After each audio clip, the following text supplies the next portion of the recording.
Lo importante es que no pierdas el eje, que cuando volteas para allá, porque se te va la boca. Un placer. Epa, Venezuela, muy buenas tardes, queridos amigos, queridas amigas, bienvenidos como siempre en buena hora. Su servidor Mario Villegas, listo para compartir con ustedes hasta las 3 de la tarde de este día jueves 23 de octubre. Nuestro programa, una presentación de Agrepa, el mejor asfalto que se produce en Venezuela. Agrepa, gente seria y asfalto de primera. Del servicio geriátrico del doctor Argenis Portillo. Consulta previa cita por el teléfono 0414-309-0806, 0414-309-0806 y de Faena, el gym que te sigue el ritmo. ¿Cómo están, queridos amigos, queridas amigas? Hoy vamos a estar hablando sobre la educación venezolana, especialmente la educación universitaria. Y hemos invitado a tales efectos a una persona que sabe de eso porque es su especialidad. La vicerrectora académica de la Universidad Central de Venezuela, la profesora María Fátima García, que doy cordial bienvenida. ¿Cómo está, profesora? Bueno, buenas tardes. Muchísimas gracias por la invitación, Mario, de estar aquí en tu programa. Bien, agradecidísimo de su presencia y vamos a contar, por supuesto, con la participación de la audiencia que habitualmente formula preguntas y comentarios sobre los temas que están en mesa. Yo cuando venía manejando hacia acá, profesora, estaba pensando en la entrevista que iba a realizar con usted y estaba reflexionando acerca del tema de la educación venezolana y de cómo la educación se ha venido degradando en los niveles inferiores. Y me preguntaba, caramba, ¿cómo hace la universidad para equiparar, para equilibrar, digamos, la deficiencia de conocimiento que traen los muchachos de la educación básica y de la educación secundaria para que la calidad de la educación universitaria no decaiga? ¿Cómo se hace, profesora? Le dejo esa perlita ahí para comenzar. Bueno, sí, una pregunta difícil. Sí, bueno, en la universidad ahorita, en los últimos años, ha disminuido la prosecución de los estudiantes. ¿Por qué? Porque, bueno, obviamente si los estudiantes no están bien preparados cuando entran a la universidad, cuando se encuentran en el primer semestre, el choque es fuerte. Entonces, al raspar las asignaturas, ellos se desilusionan y muchas veces terminan retirándose de la carrera. Porque, bueno, obviamente si un bachiller no vio entre las asignaturas de bachillerato, física, matemática, y va a estudiar ingeniería, cuando llega ahí el golpe es muy fuerte porque tiene que tener una preparación para poder ingresar a ese primer semestre. Y lo mismo ocurre con facultades como la Facultad de Ciencias, donde el índice de la prosecución es muy bajo, Facultad de Farmacia, algunas carreras de medicina, y bueno, en otras también, porque bueno, también les cuesta comprender las preguntas. Una de las cosas que hemos visto es que no saben redactar, no entienden lo que se les pregunta. Y bueno, en base a eso, nosotros hemos estado debatiendo eso en el Consejo Universitario de la universidad y lo que hemos estado postulando es reunirnos con los decanos y hacer como cursos de nivelación. Si bien hay un grupo de estudiantes que ha ingresado por cursos propedéuticos, como lo es en la Facultad de Ingeniería, la Facultad de Medicina, la Facultad de Ciencias Políticas, Jurídicas y Políticas, ¿ok? Hay otras facultades que su entrada es solamente a través de OPSU y CIMAD. También la universidad tiene un programa que ha sido un programa bandera, que fue creado en el periodo que estaba Ocarina Castillo, que fue secretaria de la Universidad Central de Venezuela, y está ese propedéutico que es el Samuel Robinson. El Samuel Robinson es un programa que se hizo precisamente para nivelar a los muchachos de bachillerato que venían de colegios públicos, porque su preparación era más deficiente. Y bueno, ese le da la oportunidad a esos muchachos de nivelar sus conocimientos y lo que no vieron en bachillerato, adquieren esos conocimientos a través de ese curso que dura un año y luego ingresan a las carreras que ellos quieren ingresar, por supuesto los que aprueben el curso, ¿no? Cabe destacar. Y es otra forma de ingreso.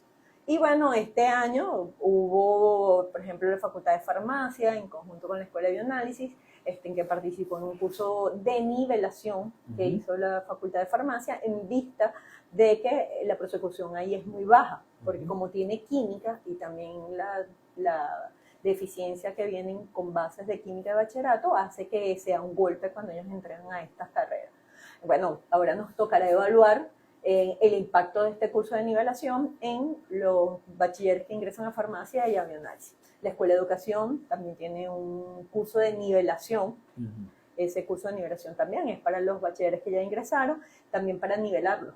¿Por qué? Porque, bueno, van a ser educadores, necesitan entender, saber redactar y le dan ese curso de nivelación. Eso significa, profesora, esos cursos de nivelación significan que se alarga la carrera por un año más, porque entiendo que algunas carreras, como por ejemplo el caso del periodismo, tengo entendido de comunicación social, que más bien la han acortado a 4 años. No. ¿No es verdad? Todavía comunicación, ¿no? En estos momentos la universidad está en un proceso de transformación curricular. Estamos pasando los currículos a competencias y se están estudiando los currículums de manera de ajustar si es resultado pertinente porque nosotros respetamos la autonomía de cada una de las facultades y cada facultad considerará si hay que acortarla o no y qué nuevas asignaturas y qué nuevos contenidos deben ser impartidos, porque obviamente el mundo todos los días avanza y de manera exponencial y los currículos tienen que ser flexibles. No pueden ser que un currículum va a permanecer 20 años porque la ciencia, la tecnología y el área humanística y social también, todo cambia. La historia también, surgen nuevos elementos y debe ser actualizado. Ahora, la pregunta acerca de los cursos de nivelación, el hecho de que los muchachos que vienen con una formación deficiente tengan que hacer un curso de nivelación, ¿significa que se alarga la carrera que originalmente era de 5 años a 6 o no es así? No, no es así. ¿Cómo es? Estos cursos que se han hecho de nivelación son antes de ingresar a la universidad y son como cursos más bien cortos. El estudiante... ¿Qué duración tienen? Por ejemplo, el que hizo la facultad de farmacia inició en el mes de julio, a mediados del mes de julio, cuando ya se habían... Bueno, además que cabe destacar, la universidad tiene en algunas carreras, no en todas, un retraso. Este año, por ejemplo, la Facultad de Farmacia está ingresando los bachilleres graduados en el 2023 y 2024. Y en vista de que son 2 cortas y son 400 estudiantes, precisamente para evitar eso, porque además si los bachilleres raspan, el año que viene tienes los nuevos más los que rasparon, ¿no? Así es. No tenemos profesores para tantos bachilleres. Entonces, el curso de nivelación es precisamente para mejorar sus conocimientos y que ellos puedan proseguir efectivamente en su carrera. Ese curso duró desde el mes de julio hasta ahorita, hasta el mes de octubre. Y ellos ahorita en octubre ingresan a la carrera, que es la fecha prevista para ingresar. O sea, que lo hicieron más bien, los profesores lo hicieron en el periodo vacacional. Ok. Tiene usted una responsabilidad muy grande porque estamos hablando del rendimiento académico de la universidad, que según entiendo, ha llevado a la Universidad Central de Venezuela a continuar siendo la primera universidad venezolana en materia académica, según el ranking internacional, el ranking mundial. Me gustaría que usted nos explicara un poquito acerca de este ranking, quién lo mide, cómo se mide, cuáles son, digamos, las variables que se toman en cuenta para determinar que una universidad ocupa un determinado nivel en el ranking planetario. Bueno, existen varios rankings para empezar, ¿no? El que salió recientemente fue el QS Latinoamérica.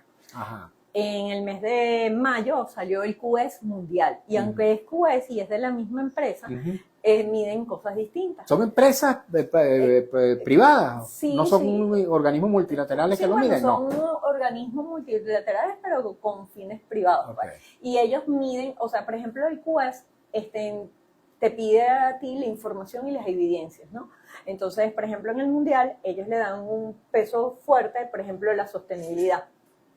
En el latinoamericano, por ejemplo, no, tiene mayor peso es que sí, la parte de la investigación, publicaciones en revistas indexadas, la empleabilidad, la reputación académica, el número de docentes con doctorado sobre el número total de docentes, el número de profesores internacionales, de estudiantes de intercambio, de la relación entre la cantidad de estudiantes por aula, por profesor, todas estas cosas, ¿no? Y entonces los porcentajes varían de un ranking a otro. Por ejemplo, el THE, por ejemplo, el Webmestry, por ejemplo, ese lo saca de la web.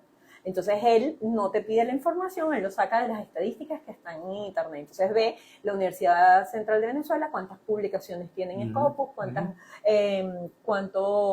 su índice, su reputación, y todo lo saca a través de la web. Si no está en la web, en ese no vas a tener Ok, ¿y puntos. cuál es la posición que tiene la UCB específicamente en estos dos rankings, en el mundial y en el latinoamericano? En ambos está de primero. Está de primerito en el ámbito regional.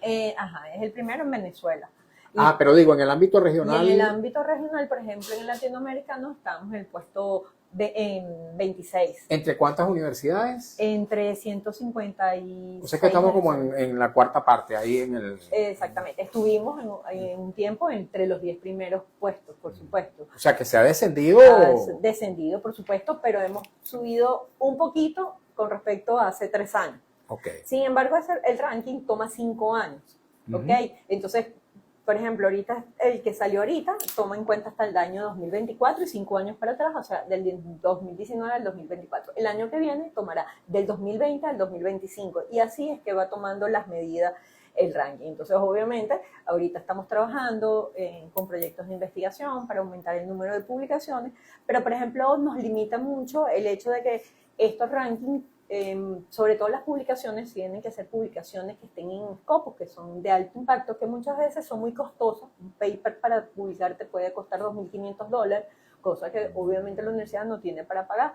Entonces eso ha disminuido y la gente publica en revistas de menos impacto, que son gratis, porque no tienes para pagarlo. Antes la universidad tenía un presupuesto que podía a través del Consejo de Desarrollo Científico y Humanístico pagar las publicaciones a los profesores. Ahorita eso no es posible. Ya vamos a hablar un poquito acerca de este tema de presupuestario, de cómo influye en la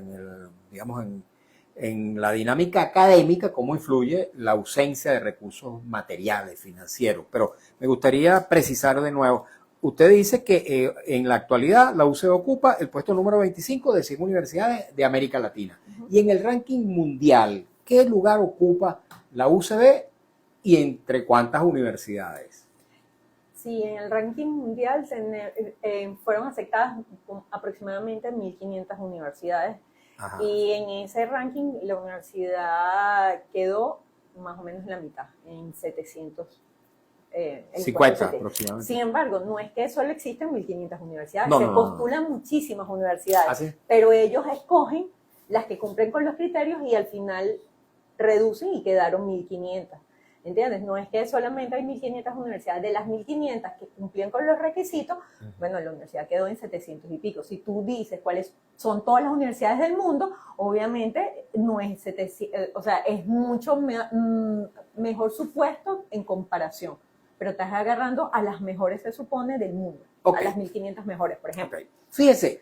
Pero obviamente hemos disminuido con respecto a otros años. Como te decía, antes estábamos entre los 10 primeros de América. Correcto. Fíjese que yo precisamente iba a comentar un poquito acerca de ese nivel de excelencia que tenía la educación universitaria venezolana, que se ha evidenciado ahora con esta masiva migración de venezolanos hacia distintas latitudes planetarias. Los venezolanos graduados en las universidades nuestras, bueno, están entre los profesionales mejor reconocidos, no solamente en América Latina, sino también en Europa, en Estados Unidos, en distintas latitudes. Por ejemplo, ayer vi que me escribió un médico venezolano que está en Guinea Ecuatorial, imagínese usted, dándole salud a estos, yo iba a decir coterráneos, pero a estos ciudadanos pues, del África. De modo que los venezolanos están regados por todo el planeta y la profesión que ellos ejercen evidencia el nivel académico que alcanzaron. Ahora, esta calidad profesional, esta calidad académica que se ha visto disminuida con relación a mucho antes, ¿cómo es afectada por la razón presupuestaria, la razón financiera? Después vamos a hablar también de otros aspectos que tienen que ver con lo mismo, el tema político, en fin, cómo eso de alguna manera ha incidido también en la vida universitaria, la ausencia de profesores. ¿Cómo lo ve usted, profesora? Que lo vive diariamente. Sí, bueno, obviamente la cantidad de profesores en la universidad ha disminuido. En el tiempo donde estaba el rector Antonio París, nosotros teníamos aproximadamente 6.000 profesores. Hoy en día tenemos 3.500 profesores. Poco más Teníamos de la mitad. 56.000 estudiantes. Ahorita tenemos 25.000 estudiantes. ¿Por qué? Porque, bueno, obviamente ha habido una fuga de tanto profesionales como estudiantes que se han ido del país, que se han ido familias también, ¿no?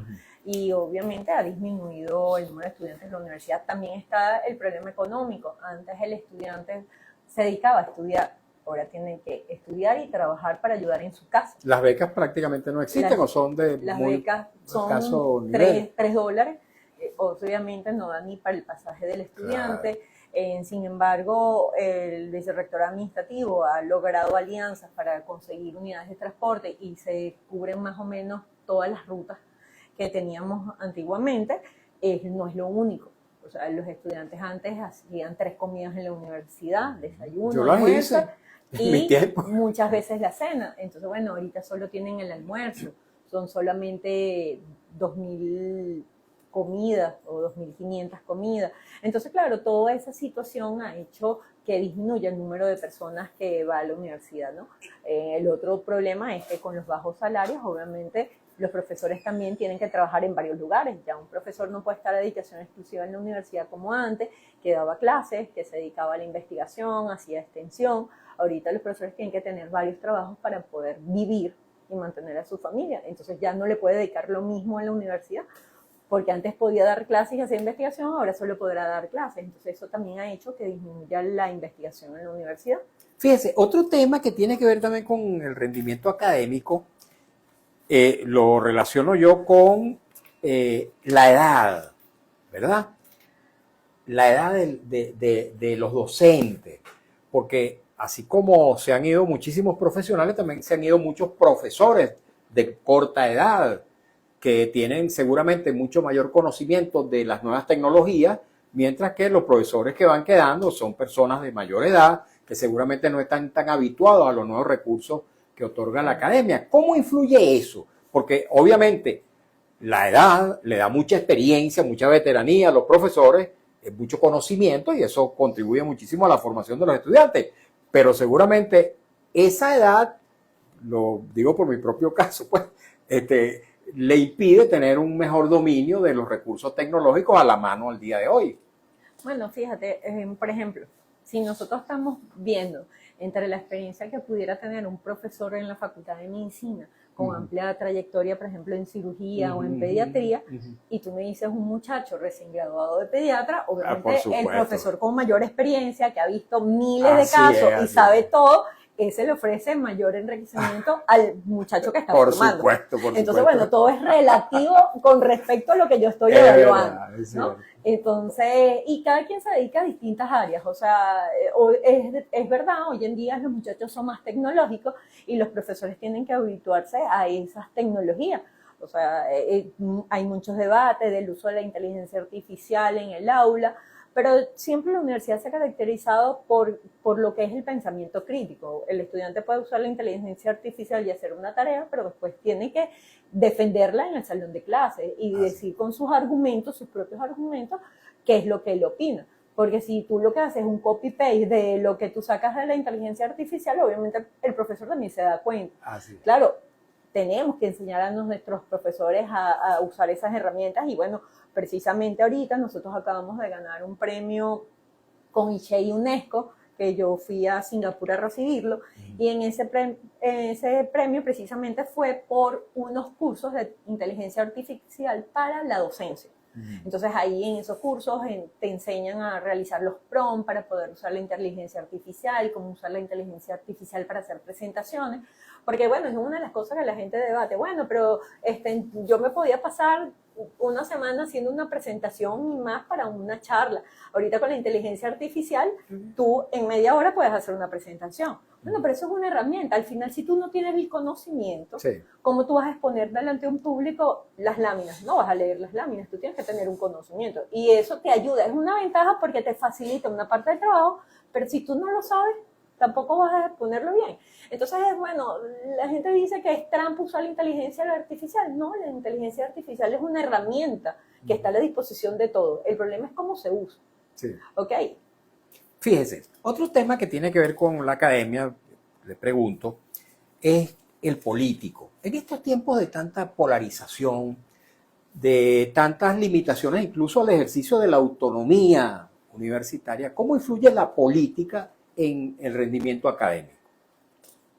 Bueno, bueno, yo estudié hace unos cuantos años, no voy a decir cuántos, pero bueno, siempre las universidades públicas siempre han estado sometidas a todo lo que tiene que ver con el acontecer político del país. Así Siempre es. las universidades públicas han sido defensoras de sus ideales, luchas por el pasaje estudiantil. Yo me acuerdo en mi época, lucha por el comedor, lucha Por la autonomía por la universitaria. autonomía. Eso no es nuevo, eso siempre ha existido y siempre Así va a es. existir, porque eso es parte de lo que una universidad que es plural, donde se supone que cada quien puede exponer su punto de vista y donde tú tienes que aceptar lo que dice el otro.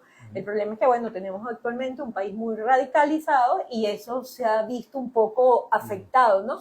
Pero yo siempre pienso que nosotros todos debemos respetar la opinión del otro, no todos podemos pensar lo mismo. Y eso es lo bonito de la diversidad que hay, ¿no? Pero digo, esa polarización política no ha modificado estas formas de, digamos, de educación que presentaban al conocimiento de los muchachos, digamos, todas las corrientes ideológicas del mundo. Digamos, incluso este control que hoy uno siente que existe por parte del Estado un poco más sobre las universidades, especialmente las universidades autónomas, ¿ha impedido que esa libertad académica se exprese libremente? No, para nada. La universidad sigue viendo sus contenidos como lo tienen sus programas de estudio y la universidad es un espacio de debate. Y siempre ha sido así, el espacio de debate del país. Eso no se ha visto afectado de ninguna manera. Aquí nadie ha llegado a imponernos en la universidad contenido. Eso es totalmente falso.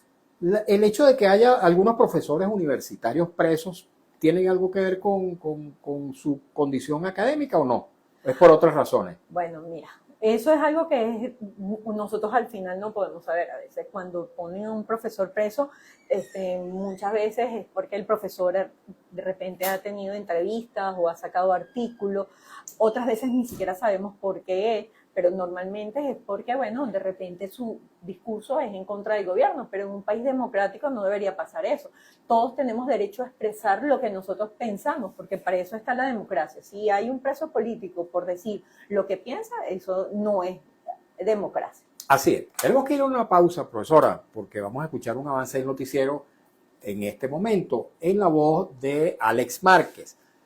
Al regreso vamos a continuar conversando con nuestra invitada del día de hoy, la profesora María Fátima Garcés. Ella es la vicerrectora académica de la Universidad Central de Venezuela. Leeremos también preguntas, comentarios, inquietudes que nos llegan a través del Instagram @MarioVillegas100 y las redes sociales de Radio Rumbos. No se vayan.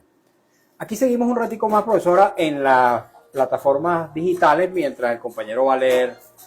Cuéntenos un poquito acerca de ustedes, pues vamos a continuar hablando sobre los temas de la academia. Pero usted, ¿de dónde se formó? ¿Cuál es su profesión? Un poco para el conocimiento de nuestra audiencia. Bueno, no, yo soy profesora de la Escuela de Bioanálisis, que pertenece a la Facultad de Medicina. Mi doctorado lo hice en el Instituto Venezolano de Investigaciones Científicas en el IBI, en bioquímica y biología molecular, que es la asignatura que yo dicto en la escuela. Y bueno, como todo profesor, pasa por todo su proceso académico, ¿no? Desde instructor cuando uno ingresa hasta titular, que es lo que soy actualmente, que es el máximo escalafón que tenemos en la universidad. Y bueno, he pasado también por la vida administrativa por distintos cargos, o sea, fui jefe de cátedra, jefe de departamento, coordino un laboratorio de investigaciones porque yo hago investigación. Fui directora de la Escuela de Bioanálisis por 6 años, fui la coordinadora académica de la Facultad de Medicina por 2 años y bueno, después en el 2023 en las elecciones gané como vicerrectora académica en la Universidad Central de Venezuela.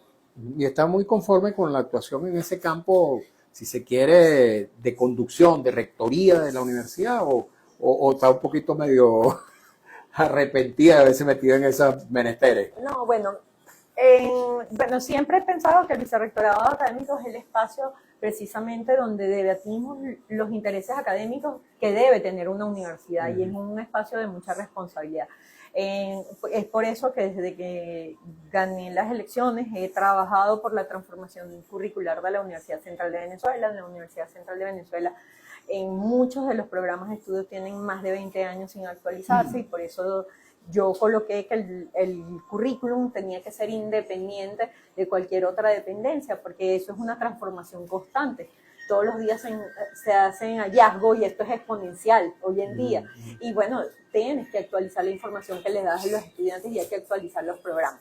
Entonces, bueno, desde que inicié hemos estado trabajando duro con la comisión de currículum en pasarlos a competencias, estamos actualizando los programas, en nuevamente volver a dar proyectos de investigación. El año pasado se dieron 100 proyectos de investigación a través del Ministerio de Ciencia y Tecnología, porque bueno, como digo, en la universidad su presupuesto es casi ninguno, y obviamente las políticas que tenía en la universidad para lo que eran becas para los estudiantes, los salarios de los profesores, los proyectos de investigación y todo lo que debe tener la universidad como tal, ¿no? Porque maneja una estructura muy grande, es una universidad muy grande con 11 facultades, 45 escuelas, y es complicado sin un presupuesto poder hacer gestión. Ok, vamos a escuchar al compañero. Venezuela presenta la información al momento en Notirumbos, el periódico impreso en la radio.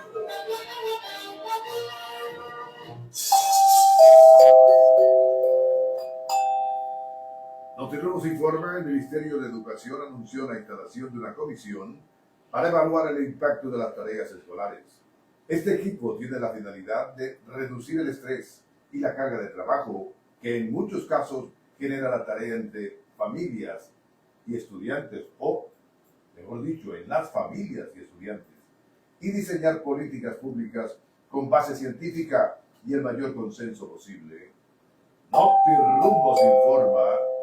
Al menos 2 personas murieron hoy jueves en una oleada de bombardeos israelíes contra el valle de la Bekaa en el este del Líbano, donde Israel asegura haber tenido como objetivo infraestructura perteneciente al grupo chií libanés Hezbollah.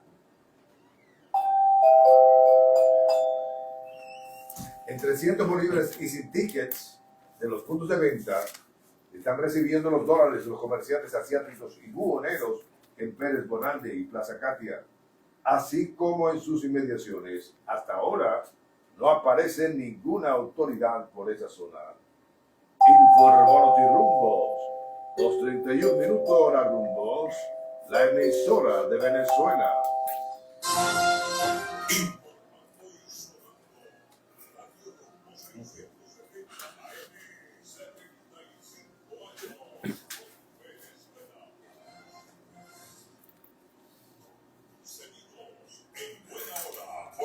Rumbo 670 AM, 75 años con Venezuela.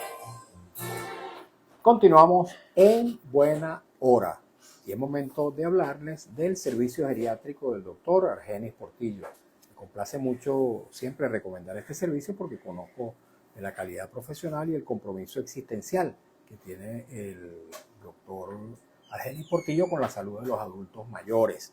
Aparte de ser médico geriatra, es también médico intensivista, profesional de la medicina crítica y profesor de las escuelas de medicina Vargas de la UCB y de la Academia Militar. Tiene consulta en la esquina de la Cibarra, avenida Urdaneta, también en el anexo del Hospital de Clínicas Caracas, en San Bernardino, y ofrece también servicio domiciliario en el caso de que el paciente así lo requiera. Tome nota, por favor, de su número telefónico que le puede resultar de suma utilidad: 0414-309-0806, 0414-309-0806. Varios comentarios, profesora, preguntas, inquietudes que nos llegan a través del Instagram, @Mario Villegas, pero antes le quiero hacer 2 preguntas antes de darle la palabra a la audiencia. En primer lugar, el tema del ingreso a la universidad. Hace poco asistíamos a una controversia entre el Estado, el Ministerio de Educación Universitaria y las universidades autónomas que reclaman el derecho de tener también la posibilidad de ingresar a algunos alumnos por la vía de sus propios mecanismos internos. ¿Cómo se resolvió esto? ¿Tuvo resolución definitiva o todavía está latente ese conflicto?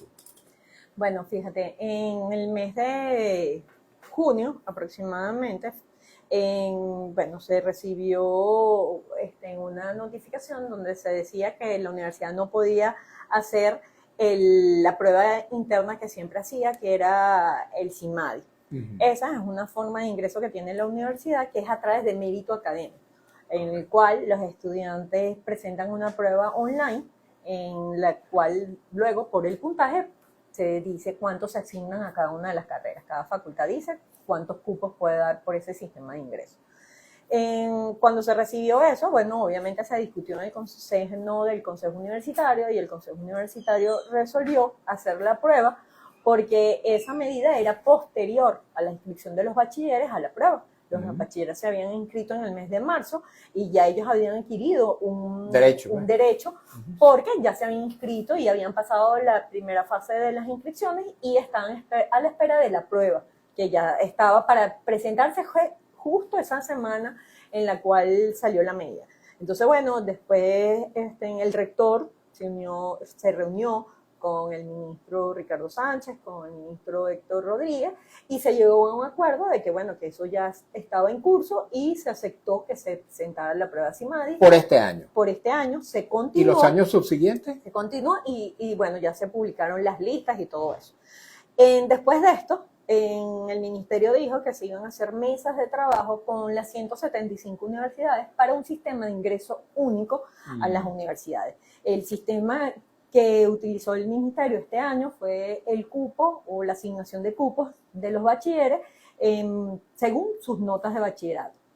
Entonces, bueno, se dijo que para los liceos públicos iban a ser 5 cupos y para los privados iban a ser 3 cupos, y que esos bachilleres quedarían en las opciones que ellos estaban solicitando. Cabe destacar que, bueno, obviamente siempre tú quieres estudiar la primera que colocas, ¿no? Claro. Pero puede ser asignado en la segunda, en la tercera, en la cuarta, en la quinta o la sexta. Y bueno, muchas veces un bachiller que entra a la quinta carrera, esa no es la que quería. La colocó porque, bueno, no había que colocar otra opción, ¿no?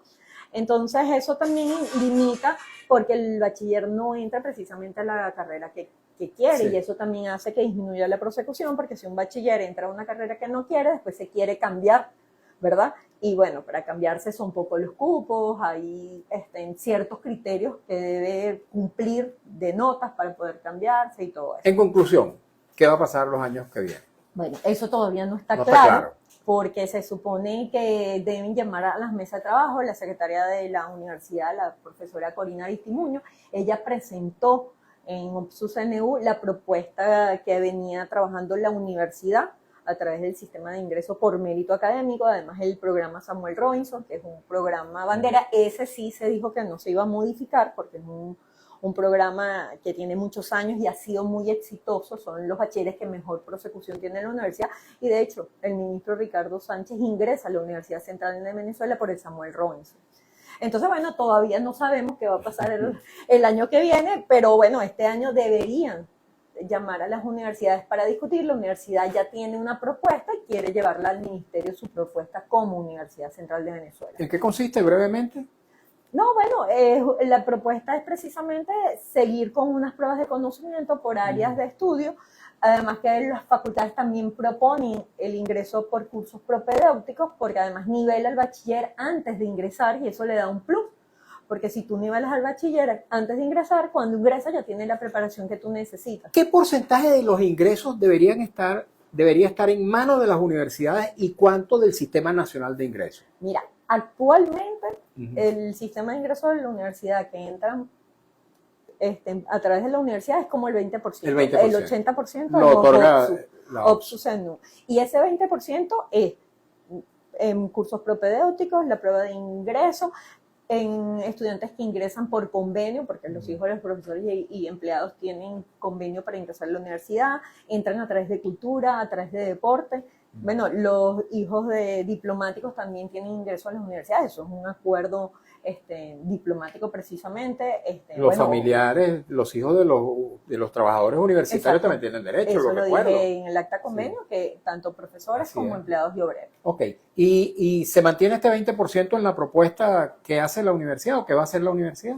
¿Este 20%? Lo que se está proponiendo es un sistema de ingreso nacional diferente. Eso es lo que se está discutiendo. Claro, pero en la Porque propuesta que siempre- ustedes van a llevar, Bueno, todavía no está lista la propuesta, todavía se no está está. discutiendo Ok. y eso lo lleva a la secretaria y bueno, también pueden invitar a la secretaria para que ella explique bien el sistema que está preparando desde la secretaría y que será aprobado por el Consejo Universitario. Ok, una última pregunta que le quiero hacer antes de pasar a leer los comentarios de la audiencia. ¿Usted se enorgullecía o se enorgullece de haber sido elegida vicerrectora académica en aquel proceso electoral en el que compitieron varias planchas, recuerdo? El hecho de que la elección sea una elección uninominal hace que los equipos rectorales terminen siendo integrados de distintas fórmulas que compitieron. En el caso actual, hay, digamos, cohesión entre el equipo universitario que está integrado por distintas proveniencias. Sí, fíjate, o sea, si bien veníamos distintas planchas, nosotros hemos hecho un equipo y nosotros discutimos lo que vamos a hacer en equipo. Nosotros nos reunimos cada vez que hay una situación, cada vez que tenemos una propuesta, lo debatimos antes de ir al consejo universitario. En realidad, la relación entre los cuatro ha sido súper fluida estos 2 años que llevamos de gestión. ¿Ha sido un buen rector el rector Rago? Sí, el rector. ¿Un buen conductor del equipo? Sí, lo que pasa es que es lo que es complicado. Dirigir una universidad sin recursos es difícil para las 4 autoridades. O sea, una universidad que no tiene presupuesto y no puede dedicar las partidas que debería dedicar a cada una de las políticas que tiene la universidad como institución es compleja, ¿no? Y bueno, el salario es lo más grave, porque si tú no le puedes dar una remuneración adecuada a tu personal, el personal se va. Los rectores y vicerrectores, ¿qué nivel? Un bono de 700 bolívares más que el profesor. De 700 bolívares. Más o menos, de 700 Imagínese bolívares. usted. No dólares. No. El salario nuestro, o sea, prácticamente es solamente bono. El bono de guerra económica, el bono.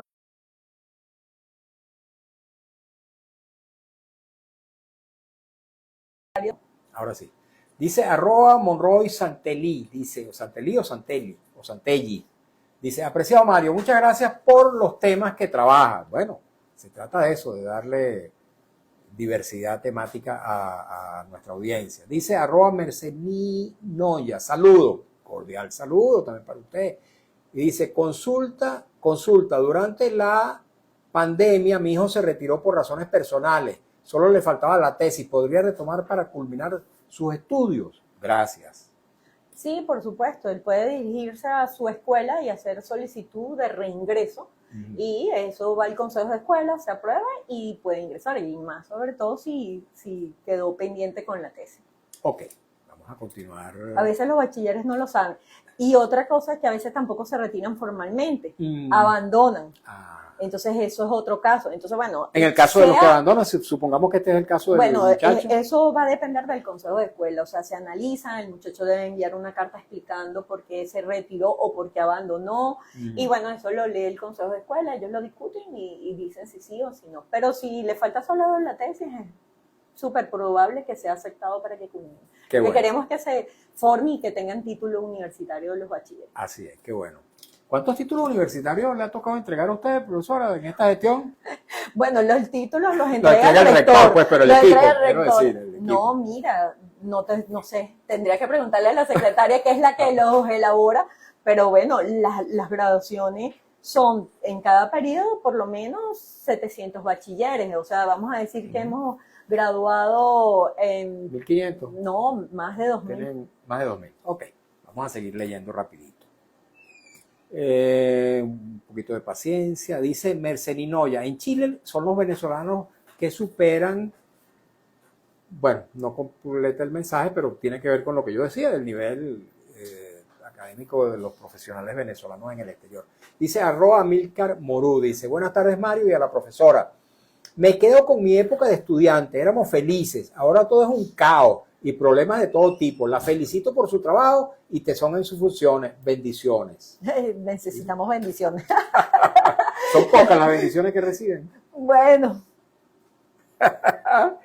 Bueno. No deben ser muchas porque... Bueno, bendiciones. Pues. Ok, dice Manuel Olivares perdón, Manuel Álvarez dice 7823. La ONAPRE publicó el presupuesto hasta el año 2016.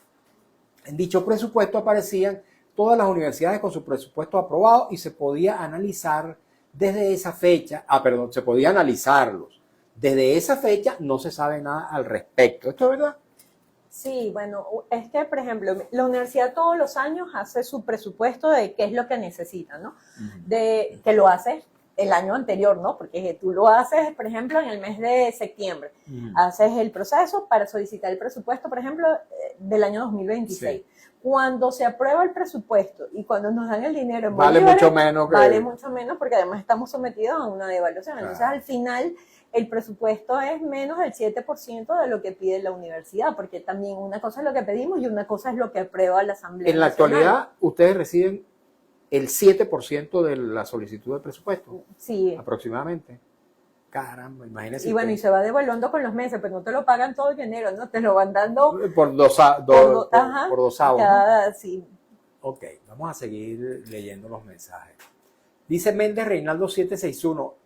¿Le están llegando, es una pregunta, le están llegando los recursos a las universidades por parte del Estado venezolano? Bueno, les están llegando, pero dice usted que el 7%, ¿no? Sí, sí, muy pocos los recursos. O sea, pero llegan oportunamente. Sí, han llegado, pero es lo que te digo. Por ejemplo, el comedor universitario básicamente lo está ahorita controlando el ministro. Él manda los insumos y todo eso y no se hacen las compras en la universidad. Prácticamente, sin embargo, ha sido regular. Pero claro, la universidad tiene que tener los recursos para hacer las cosas. ¿Y a ustedes les pagan también a través del sistema Patria? ¿No les paga directamente a la universidad? Los profesores les pagan a través del sistema Patria. Ok. Vamos a seguir leyendo. Bueno, eso es parte de la ausencia de autonomía, ¿no? En la autonomía administrativa. Académica sí tenemos, pero... ¿Hay autonomía académica plenamente? Sí. Nosotros los contenidos que dictamos son los contenidos aprobados por nosotros. ¿Y la ausencia de autonomía presupuestaria no influye en la autonomía académica? Bueno, pudiera influir en la parte de los laboratorios, ¿no? Porque no llegan los insumos. Sin embargo, la ministra de Ciencia y Tecnología ha apoyado lo que son la parte de dotación de reactivos para las prácticas del laboratorio y todo eso. Pero bueno, es como nosotros decimos, la universidad tiene que contar con su presupuesto y que los mecanismos no sean a través de solicitud directamente a las partes, sino que tengan su presupuesto para distribuir en sus 11 facultades que merecen un presupuesto. Ok, nos quedan unos 7 minuticos, vamos a aprovecharlo lo más posible. Rapidito, @Méndez Reinaldo 761 dice, ¿ha bajado, se ha mantenido o va subiendo la matrícula de estudiantes en las universidades? Bueno, como lo dije, en la época del doctor París, en el año 2004, la matrícula estudiantil eran 56.000 estudiantes. Actualmente tenemos 26.000 estudiantes. Ha aumentado obviamente después de la pandemia. La pandemia bajó mucho más el número de estudiantes. Sabemos todas las condiciones que pasaron en el país. Mucha gente se retiró de las universidades, abandonó. Pero otra vez la universidad ha ido recuperando. Pero tampoco tenemos profesores para aumentar más la matrícula. Entonces, eso también está limitado. Antes nosotros teníamos 6.000 profesores, ahora tenemos casi que la mitad. Entonces, eso tampoco podemos aumentar la matrícula lo que teníamos en la época 2004. Así es. Vamos a seguir leyendo. Dice @Amilcar Morú. Dice, claro, la tecnología hoy es fabulosa. Más rápido todo. Sigamos adelante por el bien del país y de nosotros. Y dice, gracias. Dice Méndez Reinaldo 761, yo siempre he estado de acuerdo con la autonomía universitaria, pero si el Estado coloca dinero debería haber una contraloría y auditoría con ese dinero. Hay contraloría sobre... Sí, la universidad tiene auditoría interna y además la contraloría está dentro de la universidad. Desde que nosotros llegamos a esta gestión, a los 6 meses llegó la Contraloría de la República y no se ha ido, está ahí revisando los libros, todo lo que ellos piden tenemos que mostrárselo y bueno, nuestra gestión empezó a partir de finales, la última semana de julio del 2023. Ok, seguimos leyendo. Dice Méndez Reinaldo, la misma persona, dice, lo digo porque si las universidades generan sus propios ingresos, está bien, tendrán sus mecanismos de contraloría, pero cuando es el dinero aportado por el Estado ya es otra cosa. Bueno, por cierto que en otros tiempos se acusaba a las universidades de tener poco control sobre la administración de sus recursos. Amilcar Morú dice, los felicito y los respeto por su lucha y fuerza defendiendo su estatus en la educación. Bravo por los profesores, felicidades. Méndez Reinaldo 761 pregunta, ¿cuánto gana la invitada? ¿Cuál es su sueldo integral? Bueno, ya lo dijo, yo se lo pregunté. Guardabosque 6 dice, ¿qué opina del formato educativo desde preescolar hasta bachillerato, comparado con China y Japón? ¿Parece muy atrasado o es normal para la educación estar tan retrógrado? Sí, bueno, obviamente nosotros tenemos unos niveles que tiene la universidad y bueno, lo que yo ya lo dije, los bachilleres que nos están llegando no tienen la preparación que necesitan para ingresar a la universidad. Y obviamente la universidad no puede bajar la calidad. El hecho de que los bachilleres no tengan la preparación, nosotros no nos podemos ir hacia el lado de bachillerato y darles lo que ellos deberían tener. Lo que hemos hecho, como lo dije, como estrategia, han sido algunos cursos de nivelación, no lo hacen todas las facultades, sino las que tienen mayor índice de repitencia, precisamente por la preocupación. ¿Por qué? Porque la universidad, su propósito es formar profesionales y nosotros queremos que se gradúen, ese es nuestro interés. Si el país no tiene profesionales, el país no va a avanzar y eso es el futuro de Venezuela. Ok, dice @Atilio Rey, felicitaciones por un balance positivo de su gestión, estimada profesora, vicerrectora académica, doctora María Fátima Garcés. Méndez Reinaldo 761, Cecilia Arocha y Rago, pregunta él, pero no sé qué pregunta hace, o sea, no sé a qué se refiere. Dice Atilio Rey, hay problemas en este momento con el sonido. Bueno, gracias por informarlo, pero hasta ahora no había información acerca de esto. Dice, bueno, es el mismo mensaje que había enviado antes. N Pimentel 99 dice, antes había disturbios y manifestaciones constantemente, ahora no. Las exigencias estudiantiles se han logrado resolver de manera más positiva. Bueno, no, porque cuando los estudiantes quieren hacer una manifestación afuera, los esperan los policías, ¿verdad? Apenas dicen, va a haber una salida, van a salir, afuera no los dejan pasar. Es. Entonces, antes podían salir, ahora no pueden salir. Es así, ciertamente.